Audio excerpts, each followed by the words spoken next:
Assalamualaikum warahmatullahi wabarakatuh. Waalaikumsalam warahmatullahi wabarakatuh. Selamat siang semuanya, selamat datang dalam debat antara kelompok afirmasi 4 melawan kelompok posisi 4. Kelompok afirmasi 4 di sebelah kiri saya beranggotakan Aminati selaku pembicara 1, Kalista Aulia selaku pembicara 2, Lala Permatasari selaku pembicara 3, Regita Cahyadi selaku pembicara 4. Kemudian dari kelompok oposisi 4 ada Sri Revalina sebagai pembicara 1, Juni Alfidela sebagai pembicara 2, Ufa Dwi Putri sebagai pembicara 3, dan Hervina Yuniarti sebagai pembicara 4. Mosi yang akan diperdebatkan oleh kelompok oposisi dan afirmasi 4 pada siang hari ini adalah mengenai sistem pendidikan homeschooling dianggap jauh lebih efektif daripada public schooling. Dipersilakan kepada pembicara 1 dari kelompok afirmasi 4 yaitu Aminarti untuk menyampaikan mosinya. Baik, terima kasih moderator. Saya sebagai pembicara 1 setuju dengan mosi ini karena homeschooling ini merupakan pendidikan alternatif selain jalur pendidikan formal dan pendidikan non formal. Sistem pendidikan ini mampu menyediakan layanan yang maksimal terutama bagi peserta didik yang berkebutuhan khusus. Peserta didik akan mendapatkan pendidikannya sesuai kekhususan kebutuhannya. Sistem pendidikan homeschooling ini dianggap lebih efektif daripada public school karena alasan utamanya itu mendapatkan perhatian individual. Dalam homeschooling ini, siswa mendapatkan perhatian 1-on-1 atau dalam kelompok kecil, memungkinkan guru atau orang tua untuk menyesuaikan pembelajaran sesuai dengan kebutuhan dan gaya belajar individu. Sekian dari saya kembalikan kepada Terima kasih Aminarti. Selanjutnya kami laporkan kepada kelompok oposisi 4 pembicara 1 Sri Revalina untuk menyampaikan sanggahannya. Terima kasih kepada moderator. Saya tidak setuju dengan argumen yang disampaikan oleh pembicara 1 karena homeschooling kian populer menjadi pilihan banyak orang tua untuk mendidik anak. Pada dasarnya anak-anak yang mendapatkan pendidikan secara homeschooling pun belajar tidak perlu melakukan ujian-ujian sesuai dengan standarisasi pendidikan. Nilai-nilai dari homeschooling juga tidak bisa digunakan untuk masuk ke perguruan tinggi.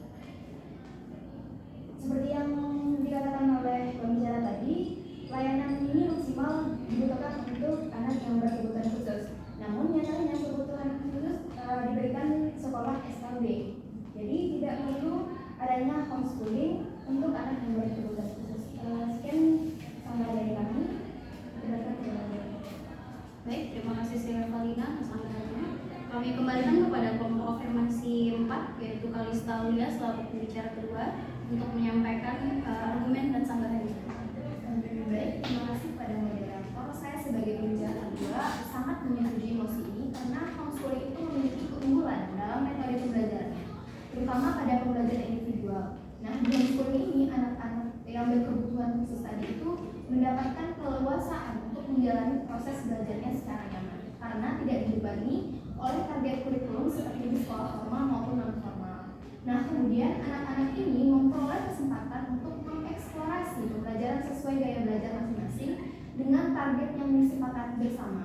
Nah, pembahasan tersebut sangat relevan terhadap konten yang sedang dipelajari lebih kontekstual dan sesuai dengan kondisi, sehingga secara umum mereka mendapatkan pemahaman yang lebih baik. Nah, tidak hanya itu, apabila ada anak-anak homeschooling yang mempunyai rasa keingintahuannya yang tinggi dan tertarik terhadap bidang tertentu, biasanya diberikan keleluasaan untuk mendalami bidang tersebut. Ia akan diberikan kesempatan untuk melakukan studi ilmiah atau sejenisnya, sehingga menemukan sesuatu yang bisa memuaskan rasa dari penasaran. Sekian dari saya kembalikan kepada Anda.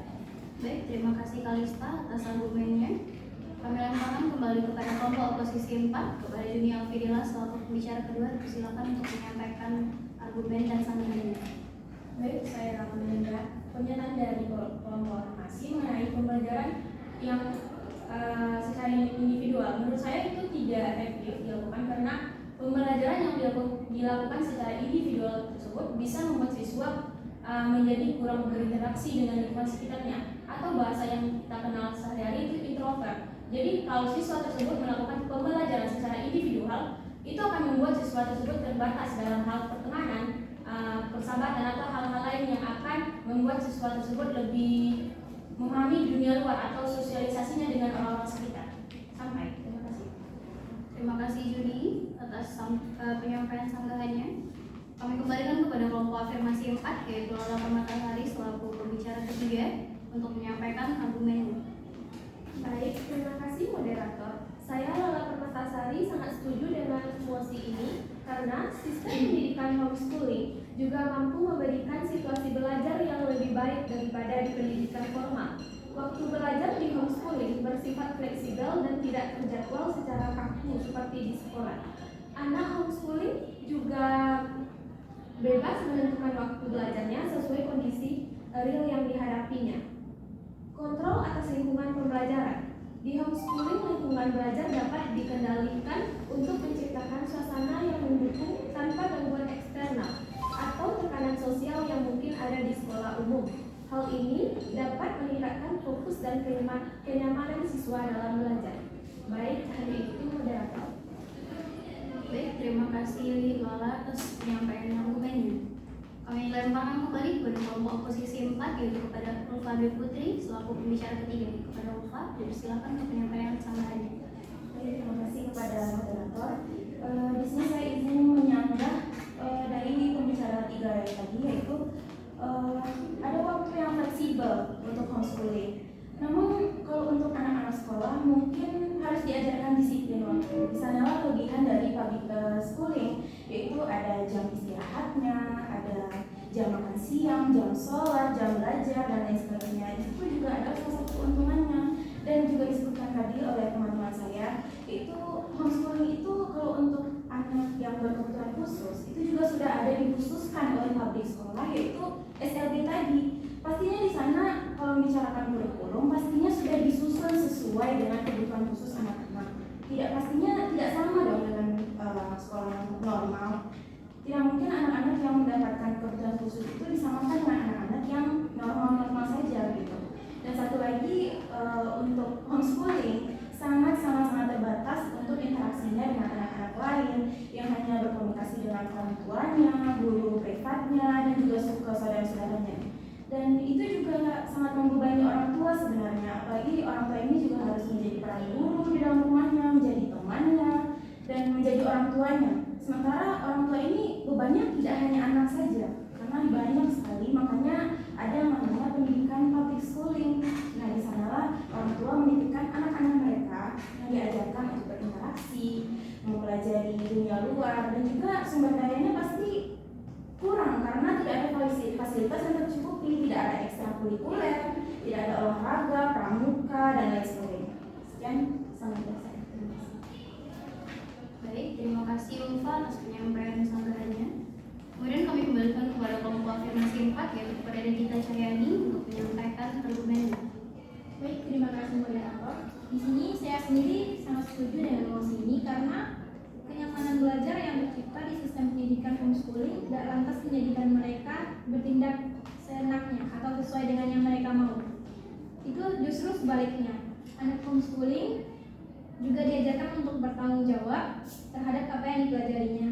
Oleh karena itu, pendidikan moral dan keagamaan yang berlangsung di homeschooling biasanya lebih terfokus dan terproteksi dengan baik. Hal ini sangat memungkinkan anak homeschooling berkembang dengan karakter yang baik sesuai dengan harapan keluarga dan masyarakat umum. Saya kembalikan kepada moderator. Baik, terima kasih Regita atas penyampaian argumennya. Kami lemparkan kembali kepada kelompok oposisi 4, kepada Ervina Yuniarti selaku pembicara keempat untuk menyampaikan argumen dan sanggahannya. Baik, terima kasih moderator. Di sini saya menghargai pendapat yang disampaikan, namun saya tidak setuju dengan argumen yang saudara berikan. Karena proses pembelajaran di homeschooling sangat tergantung pada orang tua, dan orang tua tidak menjamin bahwa memiliki tanggung jawab memberikan semua yang dibutuhkan oleh anak untuk ilmunya. Dan juga untuk karakter, homeschooling tidak menjamin akan mengembangkan karakter yang baik kepada anak tersebut. Karena seseorang dipengaruhi oleh banyak faktor, tidak hanya pendidikan di rumah saja. Ada faktor lingkungan, faktor agama, dan faktor lainnya. Jadi, selesai. Terima kasih. Terima kasih kepada Ervina. Baik, kesimpulan yang dapat saya tarik dari debat kali ini adalah Kelompok afirmasi 4 menyatakan mereka setuju dengan sistem pendidikan homeschooling. Mereka menganggap sistem pendidikan homeschooling ini lebih efektif daripada public schooling karena yang pertama layanannya maksimal, terutama untuk anak-anak yang berkebutuhan khusus. Yang kedua, perhatian guru atau pengajar lebih terfokus pada satu atau sedikit siswa. Kemudian metode belajarnya dianggap lebih unggul dan kenyamanan siswa lebih terjamin. Kemudian gaya belajar anak lebih terarah karena hanya satu atau dua anak saja yang diajar oleh satu guru. Waktu belajar yang fleksibel serta moral dan keagamaan dalam homeschooling dianggap mereka lebih baik. Sedangkan tim oposisi 4 menyatakan mereka tidak setuju dengan kebijakan dengan anggapan bahwa homeschooling lebih efektif daripada public schooling. Karena mereka beranggapan bahwa tidak adanya ujian dalam homeschooling menyebabkan siswa atau anak tersebut tidak bisa melanjutkan ke tingkat pendidikan lebih lanjut. Kemudian anak menjadi kurang bersosialisasi, kedisiplinan anak menjadi kurang terlatih, serta menambah tugas orang tua dalam mengontrol pembelajaran anak di rumah. Kemudian menurut mereka homeschooling juga tidak menjamin perkembangan karakter anak. Sekian dari saya, kita akhiri debat pada siang hari ini. Saya Rizka Ayunda Putri selaku moderator mengucapkan terima kasih dan banyak maaf apabila ada kekurangan. Wassalamualaikum warahmatullahi wabarakatuh. Waalaikumsalam warahmatullahi wabarakatuh.